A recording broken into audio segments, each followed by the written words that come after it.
대로 다르게 표현하게 되면 옛사람은 죽고 새 사람이 되었다는 말과 같다는 것입니다. 믿음으로 의롭다는 것은 그리스도와 연합되었다고 하는 것입니다.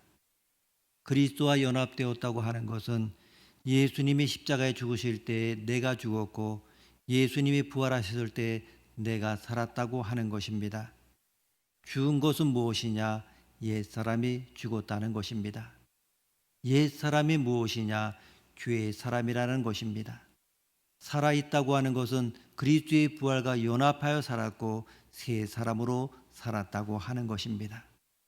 그 새 사람은 의의 사람, 믿음의 사람입니다. 바로 여기에 장사 지냈다는 그 표현이 있습니다. 이것은 완전히 죽어버렸다고 하는 것입니다. 성령 세례를 받았을 때 옛사람이 죽고 새 사람이 되었다는 의미를 담고 있는 것입니다. 그래서 예수를 믿는다고 하는 것은 옛사람이 죽었다고 하는 것입니다. 그리스도와 연합해서 옛사람의 죽음을 뜻합니다. 믿음으로 의롭다는 것은 의의 사람, 바로 새 사람으로 바뀌었다고 하는 것입니다.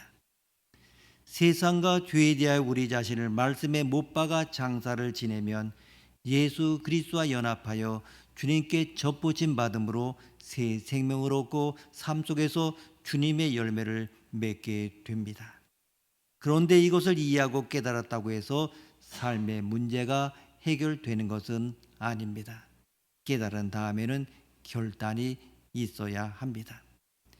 우리 지난주에 로마서 6장 1절에서 11절 말씀 보았습니다마는 6장 1절에서 11절이 모두 다 중요한 구절입니다마는 그 중에서도 우리가 마음에 새겨야 할 두 구절이 있습니다. 먼저 3절에 나오는 알지 못하느냐입니다. 이것은 알고 깨달으라고 하는 그러한 의미입니다. 그 다음으로 11절에 나오는 살아있는 자로 여길지어다입니다. 여기에서 여기다고 하는 것은 간주하다, 단정하다, 인정하다라는 뜻입니다. 즉 자신이 하나님에 대해서는 산 사람이고 죄에 대해서는 죽은 사람이라고 매 순간 간주하고 단정하라는 것입니다. 바꾸어 말하면 그리스도인의 정체성을 확립하고 참된 그리스도로 살아갈 것을 날마다 결단하라고 하는 것입니다. 깨달음이 결단으로 이어지지 않는다고 하면 그 깨달음은 내 안에서 관념으로 머물다 소멸되고 맙니다. 어떤 순간에든 나는 그리스도인이다, 나는 죄에 대해 죽었다, 나는 하나님에 대해 산 자다, 이렇게 고백하며 그리스도인의 정체성을 확립하는 것이 성화를 이루는데 가장 기본이 되는 것입니다. 여러분, 그리스도인들이 왜 술, 담배를 끊지 못합니까? 그냥 딱 한 번만 하자, 남들이 다 하는데 하는 생각으로 자신의 정체성과 결단을 희석시키기 때문에 그렇습니다. 이번 한 번만 하자, 이렇게 두세 번 반복하게 되면 이 정도야 뭐 어때, 남들도 다 하는데라고 굳어지게 되는 것입니다. 깨달음에 대한 결단을 삶 속에서 지켜나가기 위해서는 끊임없는 훈련이 요구됩니다. 나무에 접붙여진 가지가 열매를 맺으려면 그 가지가 죽어 있어서는 안 됩니다. 그 가지로 하여금 열매 맺게 하는 것은 나무의 둥치입니다마는 접붙여진 가지도 살아 있어야 합니다. 그래서 공급해주는 물과 영양분을 빨아들여야 됩니다. 나무에 동화되어야 됩니다. 이것이 운동이요 훈련입니다. 따라서 그리스도인은 예수 그리스도를 떠나지 않고 그분 안에서 깨어 있을 수 있도록 말씀과 기도를 통하여 신앙의 훈련을 거듭거듭 해야 하는 것입니다. 누가 그리스도인입니까? 누가 하나님의 자녀입니까? 죄에 대하여는 죽고 하나님에 대하여는 산 자입니다. 그리스도인은 죄에 대하여는 죽은 자요 하나님에 대하여는 산 자로 여기며 살아야 합니다. 그렇기 때문에 하나님의 사람은 날마다 나의 옛사람은 죽었고 하나님의 생명으로 다시 태어난 새로운 존재인 것을 확신하며 의식하며 살아야 됩니다. 내가 과거에는 죄의 종이었지만 이제는 나는 하나님의 생명으로 다시 태어난 새로운 피조물이다. 이전 것은 지나갔으니 보라 새 것이 되었도다. 나는 과거의 죄의 종이었지만은 이제는 의의 종이다. 날마다 자신의 신분을 의식하며 살아야 합니다. 날마다 이 사실을 선포하며 살아야 합니다. 그리고 나의 옛사람이 죽을 때 죄도 죽었다는 사실을 의식하며 살아가야 하는 것입니다. 죄의 유혹이 있고 죄의 충동이 밀려올 때도 그 죄를 향하여 이렇게 외치십시오. 죄야, 너는 나와 상관이 없다. 나는 이제 더 이상 죄의 종이 아니다. 너는 나를 주관할 권한이 없다. 이렇게 외쳐야 하는 것입니다. 이렇게 날마다 자신이 죄에 대하여 죽었다는 사실을 의식하며 살아가야 하는 것입니다.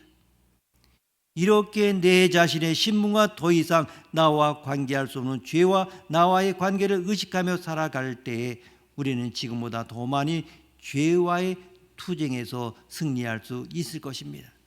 그리고 우리 자신이 주님을 닮은 제자가 될 수 있을 것입니다. 여러분, 제자 훈련이 무엇입니까? 의식화 훈련입니다. 지금은 많이 사그러졌습니다마는 과거에 운동권 학생들을 한번 보십시오. 마마보이처럼 자란 아이들도 대학에 들어가서 운동권 학생이 되고 나게 되면 상상을 초월한 투사로 변신하지 않았습니까? 머리에 빨간 띠를 두르고 손에는 화염병과 수입파이프를 들고 거리 투쟁에 나서는 그런 운동권 학생들을 한번 보십시오. 그런 담대함이 어디서 생겨났습니까? 그런 용기가 어디서 생겼습니까? 매일 노동운동, 인권운동, 민주화운동 등과 관련된 책자를 읽고 매일 어떻게 하면 탄압받는 노동자, 농민들을 해방시킬 수 있을 것인가를 생각하니까 그런 투사가 된 것입니다. 이것이 바로 의식화입니다. 그런데 하나님의 사람에게도 의식화가 필요합니다. 날마다 죄에 대하여 죽은 자요 하나님에 대하여는 산자로 여기며 살아야 하는 것입니다. 인간은 무엇을 생각하느냐에 따라 그 말과 행동이 달라지게 되어 있습니다. 내 자신에 대하여 어떻게 생각하느냐에 따라서 내가 처한 상황과 환경에 대해 어떻게 생각하느냐, 바로 이 생각이 아주 중요하다고 하는 것입니다. 생각이 나의 말을 지배하고 행동을 지배하게 만듭니다. 왜냐하면 생각은 말을 낳고 말은 행동을 낳고 행동은 습관을 낳고 그 습관이 인격이 되기 때문입니다. 그런데 많은 성도들이 하나님의 자녀된 신분을 의식하며 살지 않습니다. 죄에 대하여 죽음으로 죄와 단절된 사실을 의식하며 살지 않습니다. 정말 지금 예배 시간에는 의식합니다. 기도하는 시간에는 의식합니다. 가르치는 일을 할 때는 잊어버립니다. 공부할 때는 다 잊어버립니다. 운전할 때 다 잊어버립니다. 장사할 때 다 잊어버립니다. 그런데 여길지어다라고 하는 말은 항상 우리의 삶 속에서 그것을 의식하며 간주하며 살라고 하는 것입니다. 우리는 조금 연약하여 넘어지면 죄책감에 시달리고 하나님이 나에게 주신 구원의 특권과 하나님의 자녀된 신분까지 포기해버리는 어리석음을 범할 때가 얼마나 많이 있습니까? 그런데 여러분, 신분은 변하지 않습니다. 특권은 포기될 수가 없습니다. 그러므로 날마다 하나님의 자녀의 특권을 누리며 사십시오. 의식하며 살아가십시오. 그러면 하나님의 은혜를 아는 자는 어떤 삶을 살아야 합니까? 하나님의 은혜를 아는 자는 첫째로 죄가 우리의 죽을 몸에 왕노릇하지 못하게 해야 하는 것입니다. 12절 말씀 함께 읽습니다. 12절입니다. 그러므로 너희는 죄가 너희 죽을 몸을 지배하지 못하게 하여 몸의 사욕에 순종하지 말고. 아멘. 자, 보십시오. 우리는 이미 죄에 대하여 죽은 자입니다. 주님이 십자가에 달려 죽으실 때 우리 옛사람도 함께 죽었습니다. 여기서 죽었다는 건 나의 옛사람이 죄에 대하여 죽은 것이지 죄가 나에 대하여 죽은 것은 아닙니다. 그러기 때문에 우리의 죽을 몸에는, 육체의 본성에는 온갖 죄악된 성품들이 가득 차 있습니다. 그러므로 죄에서 해방되어 하나님의 은혜 가운데 살아가는 성도는 죄악된 성품과 기질이 나를 지배하지 못하도록 해야 하는 것입니다. 죄가 나를 주장하지 못하도록 해야 하는 것입니다. 죄가 왕노릇 하지 못하게 하는 것은 몸의 사욕에 순종하지 않는 것을 말합니다. 몸의 사욕이 무엇입니까? 우리 안에는 온갖 육체적인 일들을 말합니다. 갈라디아서 5장 19절 21절 말씀에 육체의 일은 분명하니 곧 음행과 더러운 것과 호색과 우상 숭배와 주술과 원수 맺는 것과 분쟁과 시기와 분냄과 당지는 것과 분열함과 이단과 투기와 술 취함과 방탕함과 또 그와 같은 것들이라. 아멘. 이런 것들이 우리 안에 있는 것들입니다. 나는 죄에 대하여 죽었지만은 여전히 죄는 우리 안에서 왕노릇하려고 합니다. 오늘도 죄는 내 안에서 왕노릇하려고 합니다. 나를 주장하려고 합니다. 그러면 어떻게 죄가 우리의 죽을 몸에 왕노릇하지 못하도록 합니까? 첫째는 나의 정과 욕심을 날마다 십자가에 못 박아 죽이는 것입니다. 바울의 마음속에는 온갖 이런 죄악들이 있었습니다. 그래서 그는 말합니다. 나는 날마다 죽노라, 이렇게 고백했습니다. 그리고 두 번째는 십자가의 보혈을 적용하는 것입니다. 요한일서 1장 7절에 보면 그 아들 예수의 피가 우리를 모든 죄에서 깨끗하게 하실 것이요. 아멘. 우리는 어떻습니까? 많은 경우 죄를 짓고 난 다음에 보혈을 적용합니다. 그러나 예방이 더 중요하듯이 죄를 짓기 전에 이 보혈을 적용해야 됩니다. 날마다 십자가의 보혈을 심령의 문설주와 임방에 바르십시오. 삶의 현장에 십자가의 보혈을 덮으십시오. 죄의 유혹이 있을 때마다 보혈의 능력을 힘입어 그 죄를 물리치십시오. 그러면 신비한 보혈의 능력을 경험하게 될 것입니다.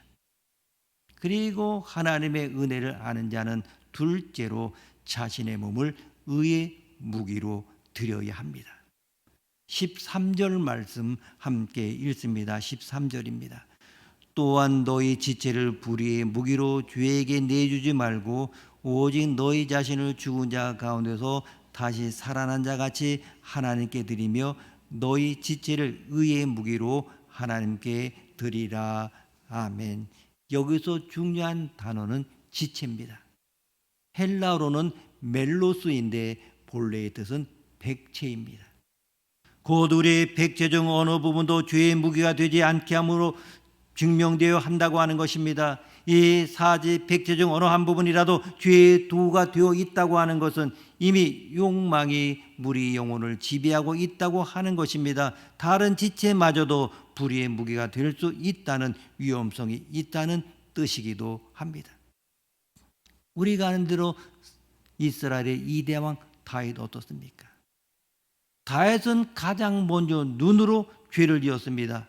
그리고 결국 몸 전체가 죄의 무기가 되었습니다. 그런데 오늘 13절 하반절에 오직 너희 자신을 죽은 자 가운데서 다시 살아난 자 같이 하나님께 드리며 너희 지체를 의의 무기로 하나님께 드리라, 이렇게 말씀합니다. 즉 우리 자신을 하나님께 드리는 것입니다. 우리가 하나님께 드린다고 하면 머리에 쉽게 떠오르는 생각이 무엇입니까? 물질을 바치거나 봉사활동을 통해 헌신하는 것입니다. 그러나 아무리 헌금을 많이 하고 열심히 봉사해도 교회 밖에서는 여전히 세상과 죄에 매여서 이중적인 삶을 산다고 하면 결코 자신을 하나님께 드린다고 할 수가 없습니다. 여기 13절 말씀에 내주지 말고 드리며 드리라.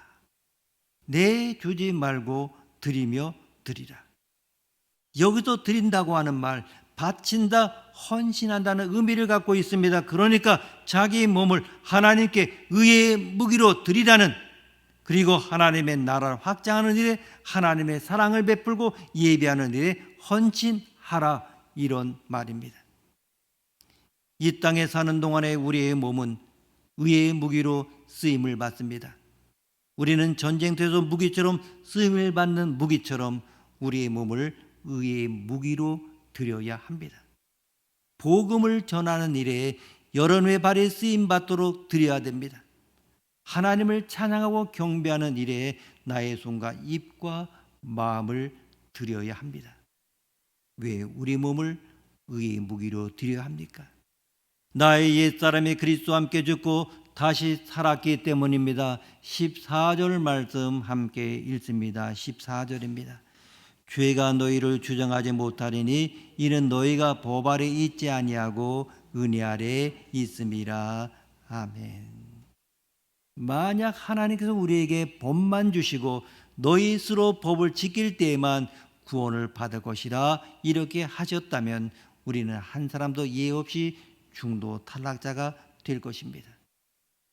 그러나 하나님께서 당신의 독생자 예수 그리스도로 하여금 십자가에 달려 찢기고 보혈을 흘리게 하심으로 우리를 향한 구원을 다 이루어 주셨습니다. 우리의 모든 죄를 사해 주시고 당신의 자녀로 삼으신 사랑과 은혜로 말미암아 우리가 실존의 삶을 살아갈 수 있는 것입니다. 주님께서 우리를 무한히 사랑해 주셨기 때문에 우리도 주님을 사랑함으로 모든 것이 가능해집니다.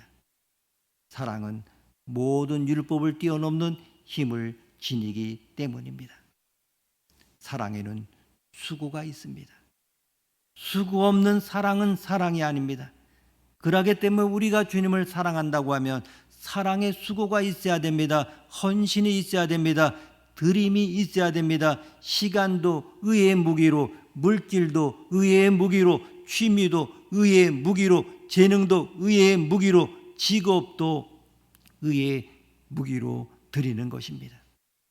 모든 것을 다 의의 무기로 주님께 드려야 합니다. 바보들은 항상 결심만 한다고 하는 책이 있지 않습니까? 말하자면 바보들은 항상 결심만 하며 산다고 하는 것입니다. 내일부터 열심히 공부해야지, 내일부터 바로 살아야지, 이렇게 항상 결심만 하지 바뀐 것은 하나도 없기 때문에 바보라고 하는 것입니다. 스스로 생각해 보아도 바보요, 남이 보아도 바보입니다. 항상 결심만 하고 실천이 없으니 그렇습니다. 우린 그런 바보가 되어서는 안 될 것입니다. 이제 여러분 결심만 하지 말고 정말 이제 여러분의 몸을 의의 무기로 들이십시오. 술잔을 들며 담배를 피우던 손이 이제는 성경을 펼치는 손이 되십시오. 음란한 것을 보던 눈이 성경을 보며 주님을 보며 하나님의 영광을 보는 눈이 되십시오.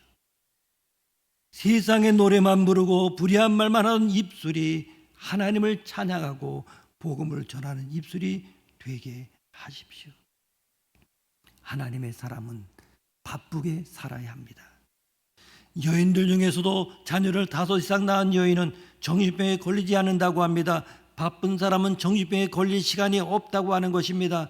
여러분 정말 건강하게 살고 싶습니까? 여러분의 몸을 의의 무기로 하나님께 드리십시오. 영국의 조셉 스웨인 목사는 자신이 작사한 찬송가에서 나의 기쁨 나의 소망 되시며 나의 생명이 되신 주 밤낮 불러서 찬송을 드려도 늘 아쉬운 마음뿐일세 이렇게 고백했습니다. 그가 말하는 찬송은 입으로만 드리는 찬송이 아니라 주님께서 요구하시는 삶으로 응답을 드리는 찬송입니다. 왜입니까? 주님을 사랑하기 때문입니다. 내가 주님을 진정으로 사랑하면 주님께서 원하시는 걸 다 하고 더해드리지 못해 아쉬운 마음밖에 없다고 하는 것입니다. 주님의 사랑이 오늘 우리와 함께 계십니다. 우리의 죄를 대신하여 십자가에서 찢기고 피 흘려 우리를 구원하신 사랑입니다. 이 사랑을 우리는 깨달아야 합니다. 이 사랑 앞에서 결단해야 하는 것입니다. 지금부터 우리의 삶으로 주님께 찬양을 올려드리는 것입니다. 그러면 이제까지 우리가 경험하지 못했던 새로운 삶을 날마다 맛보도록 하나님께서는 우리의 삶의 주인이 되어 주실 것입니다. 예수 믿고는 달라져야 됩니다.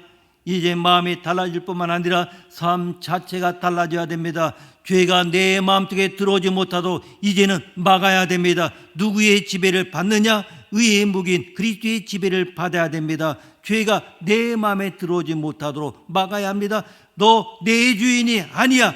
주님이 나를 다스려, 은혜가 나를 다스려. 그리고 이제는 전 삶의 목적이 주님을 위하여 산다는 것입니다.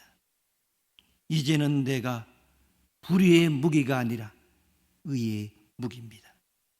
의의 무기로 하나님 앞에 드려져야 합니다. 이제 주님을 위해 살겠습니다. 주님 뜻대로 살겠습니다.